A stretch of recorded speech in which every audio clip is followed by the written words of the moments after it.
প্রিয় বন্ধুরা, কেমন আছেন? আশা রাখি ভালো। কথা অনেক কিন্তু সময় কম, তাই না?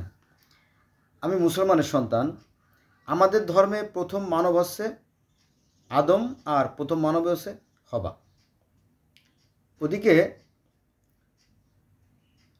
ইহুদি তালমুদে প্রথম মানব হচ্ছে আদম, আর প্রথম মানবে হচ্ছে লিলিত। আবার ব্যাবিলনীয় তালমুদে সেখানে প্রথম মানব হচ্ছে অ্যাডাম, আর প্রথম মানব হচ্ছে লিলিত। সনাতন ধর্মের প্রথম মানব হচ্ছে মনু এবং শতরূপা।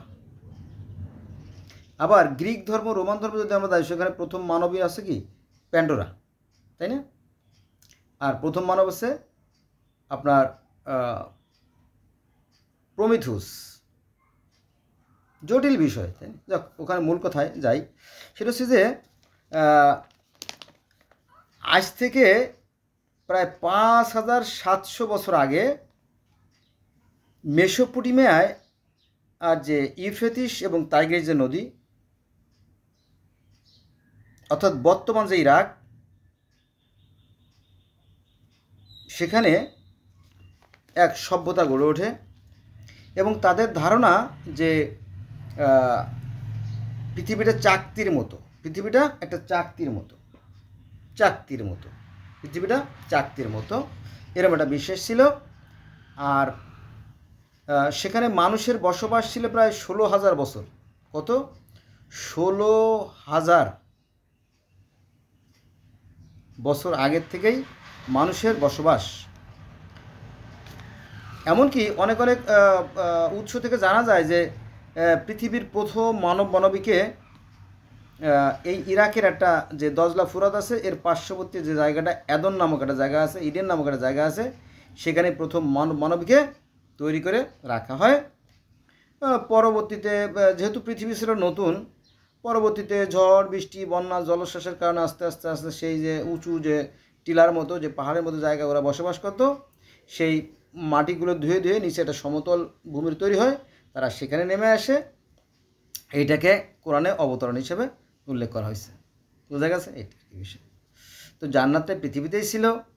হ্যাঁ, এরকম তো অনেক ধারণা পাওয়া যায়। আবার যদি আপনারা দেখেন, সনাতন বা হিন্দু ধর্মের বেদে দেখেন, তাহলে সেখানেও দেখবেন যে চারদিকে পানিতে ঘেরা একটা নির্জন দ্বীপ, সেখানে যম আর জমি দুজনে বসবাস করতো। জমি যে নারী, যে সে জমকে বলছিল আসলে আমরা মিলিত হই, এটা আমাদের পিতা গন্ধর্বের ইচ্ছা, অর্থাৎ আমাদের সৃষ্টিকর্তার ইচ্ছা। এরকম তো এই যৌন বিষয় নিয়ে সম্ভবত একটা মতানৈক্য হয়েছিল, সেই বিষয়টা যে বিভিন্ন ধর্মে আছে। দেখ, তো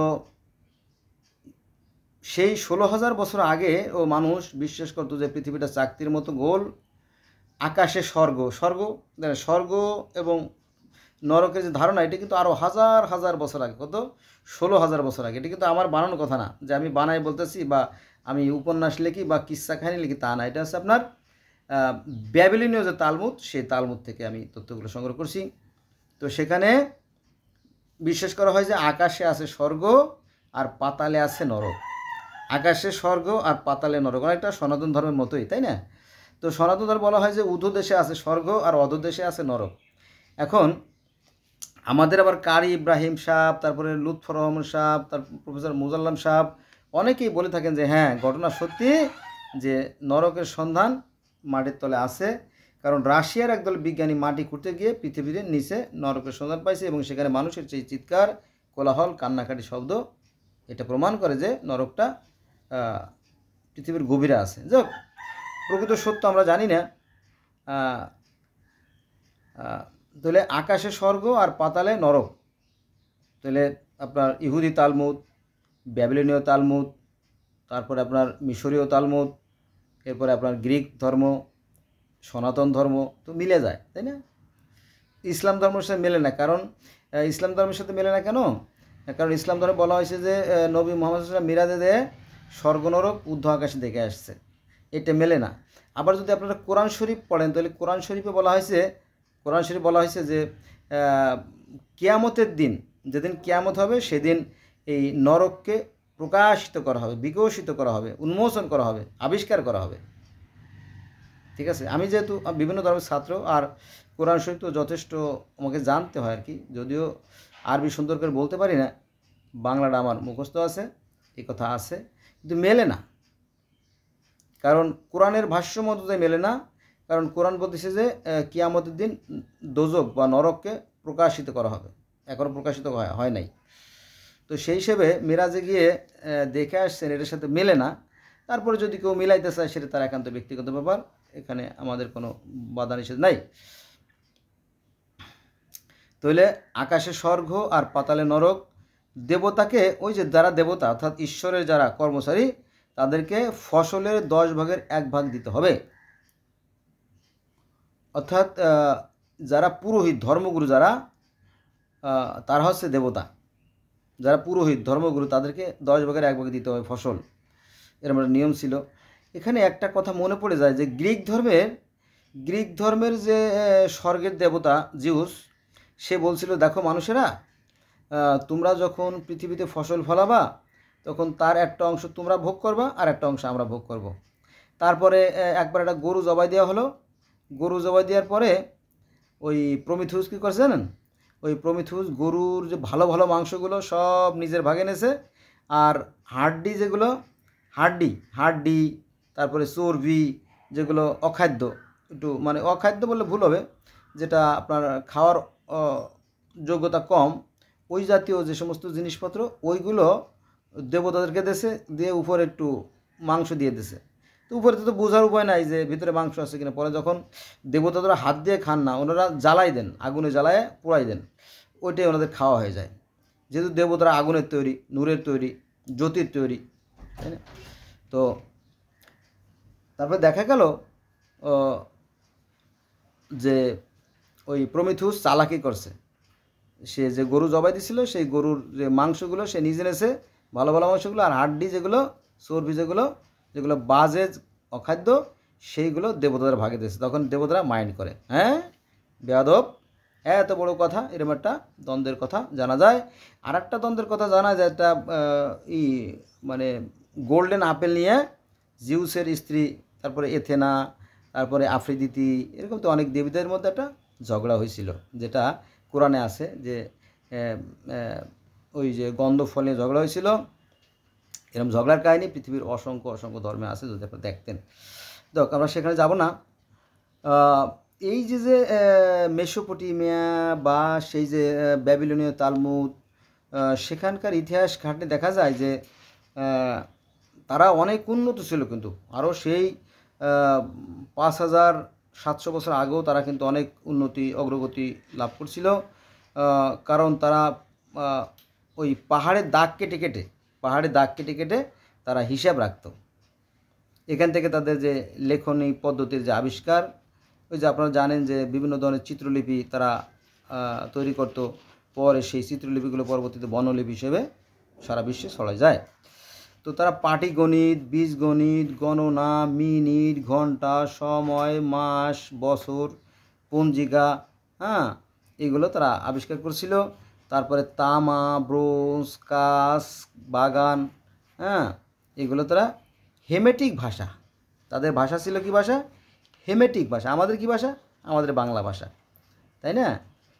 আর আমাদের পার্শ্ববর্তী রাষ্ট্র হিন্দি ভাষা, রাশিয়ায় রুশ ভাষা, তাই না? তারপরে আছে পর্তুগিজ ভাষা, জার্মান ভাষা, অনেক ভাষা আছে না? তো এই যে ব্যাবিলনীয় তালমুদ, তাদের ভাষা ছিল কি? হেমেটিক ভাষা। তাদেরও ধর্ম ধারণা ছিল, তাদেরও সৃষ্টিকর্তার ধারণা ছিল, হ্যাঁ। তো সেই সৃষ্টির ধারণা থেকে তারা একটা গ্রন্থ তৈরি করে, সেটা হচ্ছে গিলগামেশ। তাদের গ্রন্থের নাম গিলগামেশ। বোঝা গেছে এটা কি বিষয়? আচ্ছা, এবার আসেন, এই গ্রন্থে প্রথম মানবের নাম আদমও না, লিলিতও না। এই গ্রন্থে প্রথম মানবের নাম হচ্ছে অ্যাডাম। ওই যে মানবী অ্যাডাম আর হবা, এটা হচ্ছে ব্যাবিলনীয় তালমুদে এই কথা বলা আছে যে প্রথম মানবের নাম অ্যাডাম আর প্রথম মানবের নাম হবা। হ্যাঁ, এখন এই যে লিলিত, অ্যাডাম এবং লিলিত, এই লিলিথের কি বলা হয়েছে? অনিয়ন্ত্রিত যৌনতার প্রতীক। অনিয়ন্ত্রিত যৌনতার প্রতীক। অ্যাডাম এবং লিলিতের মধ্যে শ্রেষ্ঠত্ব নিয়ে দ্বন্দ্ব শুরু হলে লিলিত পাতালে চলে যায়। অ্যাডাম স্রষ্টার কাছে বিচার প্রার্থনা করে। স্রষ্টা তখন 3 জন ফেরেশতাকে পাঠিয়ে দেন। একজন ফেরেশতার নাম আছে সেলয়, দ্বিতীয় ফেরেশতার নাম আছে সেন্সলয়, আর তৃতীয় ফেরেশতার নাম আছে সেমান বেল। তারা এসে ওই যে অনিয়ন্ত্রিত বা সেই যে ঝগড়াটে যে মহিলা, প্রথম মহিলা ঝগড়াটে, সে তো রাগ করে চলে গেছে। পরে তাকে খোঁজা হয়, খুঁজতে খুঁজতে খুঁজতে খুঁজতে মিশরের এক নদীর পাহাড়ে তাকে পাওয়া যায়। এই তো তার সাথে ফেরেশতাদের দিল দরবার হয়, একটা সিদ্ধান্তে পৌঁছে। এইটা কি বিষয়টা। তো এই যে প্রথম মানবের দ্বন্দ্বের কথা, এটা পৃথিবীর প্রত্যেকটা ধর্মেই আছে। যেমন সনাতন ধর্মের কথা কেন বলবো জানেন? কারণ সনাতন ধর্মদের সাথে আমাদের আলেমুলামাদের কম্পিটিশনটা বেশি। আর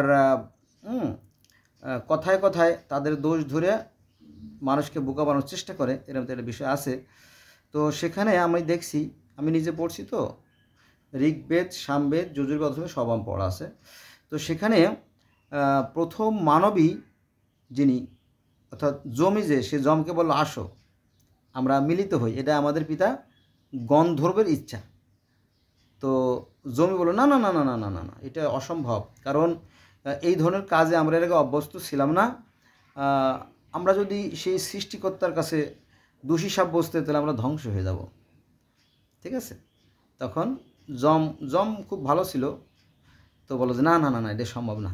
ঠিক আছে?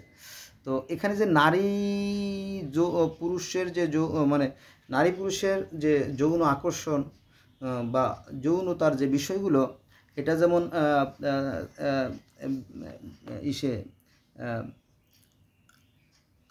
ব্যাবিলনীয় তালমুদে আছে, তারপরে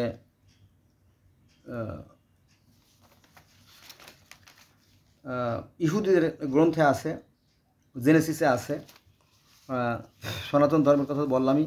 আবার ইসলাম ধর্মে আছে যে একটু ঘুরিয়ে পেঁচিয়ে আছে, ইসলাম ধর্ম একটু ঘুরিয়ে পেঁচে আছে। সেটা হচ্ছে যে প্রথম মানবী যখন সৃষ্টিকর্তার নির্দেশ অমান্য করে যখন সেই নিষিদ্ধ গাছের ফল খেয়ে ফেলো, তখন তাদের যে শরীরে যে পোশাক ছিল, জান্নাতি পোশাক, স্বর্গীয় পোশাক যেটা ছিল, সেটা খুলে যায়, তারা অপবিত্র হয়ে যায়। তখন তারা তাদের সেই লজ্জা নিবারণ করার জন্য গাছের ফল খায়।